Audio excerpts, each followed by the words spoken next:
डाळिंब, पेरू व आंबा या पिकांचे मोठ्या प्रमाणात नुकसान झालेलं होतं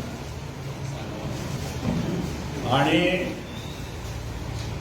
जवळजवळ माढा आणि करमाळा या तालुक्यामध्ये प्रचंड प्रमाणामध्ये पाऊस पडल्यामुळे या फळबागाचे मोठ्या प्रमाणात नुकसान झालेलं होतं।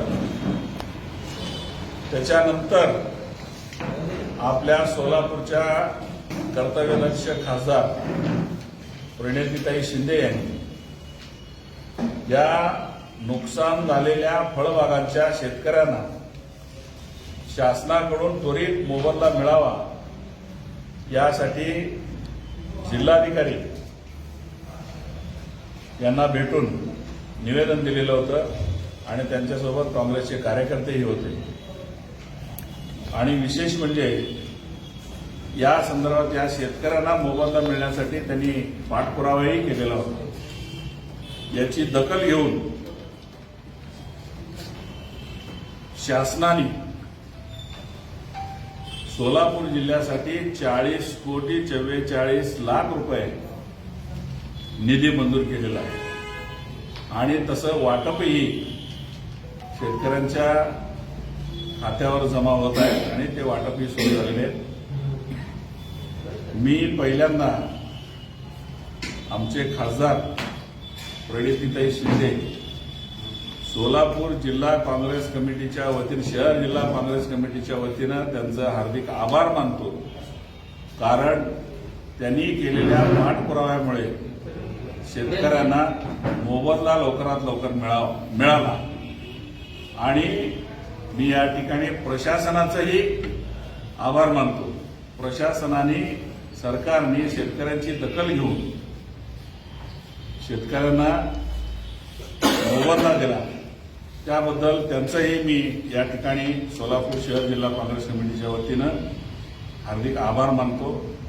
आता जे मे जूनमध्ये जो अवकाळी पाऊस झालेला होता त्याची मोबदला आता मिळायला सुरुवात झालेली आहे, पण शेतकऱ्यांनी जूनमध्ये ज्यावेळी मान्सून सुरू झाला त्यावेळी जूनमध्ये पेरणी केल्यानंतर खरीप पिकांची पेरणी झाल्यानंतर मूग, उडीद, भुईमूग, तूर हे पेरल्यानंतर थोड्या दिवसांनी ते उगवले सुद्धा, पण एक 15 दिवस पाऊस गायब होता।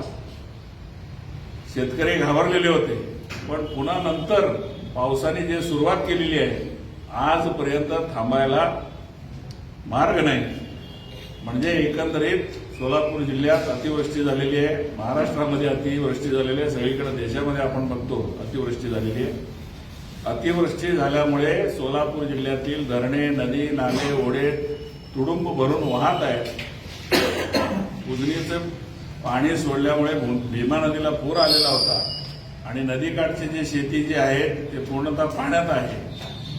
आणि एवढंच नव्हे तर अतिवृष्टीने शेतकऱ्यांची जी पिकं आहेत पूर्णतः गुडघ्यावर पाण्यामध्ये आहेत, ते शेतकऱ्यांच्या हाताला आलेले नाही।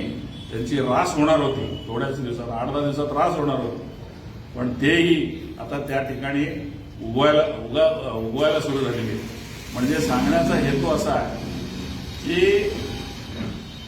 शेतकरी हा खरीप पिकावर अवलंबून होता, फळबागावर अवलंबून होता, फळबागही गेले आणि त्याच्यानंतर खरीप पीक जे आहे ते तरी हाताला लागेल असं वाटलेलं होतं, पण तेही काही हाताला लागलेलं नाही। म्हणून मी शासनाला विनंती करतो, खासदार प्रणितीताई शिंदे यांच्या वतीनं काँग्रेस कमिटीच्या वतीनं मी विनंती करतो, जसं तुम्ही फळबागांचे पंचनामे करून शेतकऱ्यांना मोबदला दिलेला आहे तसंच सरसकट पंचनामे करून शेतकऱ्यांचे जे नुकसान झालेले गावोगावी सरसकट पंचनामे करून खरीप पिकांचे जे काही नुकसानग्रस्त शेतकरी आहेत या सर्व शेतकऱ्यांना मोबदला मिळावा प्रशासनाकडून, सरकारकडून अशी आम्ही विनंती करतो। कारण हे सणासुदीचे दिवस आहेत, थोड्याच दिवसात दसरा येईल, दिवाळी येईल आणि दसऱ्या दिवाळीला दरवर्षी आपण रब्बी पिकांची पेरणी करतो। रब्बी पिकांची पेरणी करत असताना शेतकऱ्यांच्याकडे खत म्हणा, बी बियाणे म्हणा या सगळ्या गोष्टीसाठी पैसा लागतो। जर दिवाळीच्या अगोदर प्रशासनाने त्यांना या पंचनामे करून त्यांना मोबदला दिला तर शेतकरी निदान रब्बी पिकं तरी त्यांना हाताला लागतील अशी आशा बाळगतो आणि प्रशासनाचं आणि ताईंचं पुन्हा एकदा मी त्यांचं अभिनंदनही करतो आणि आभारही मानतो.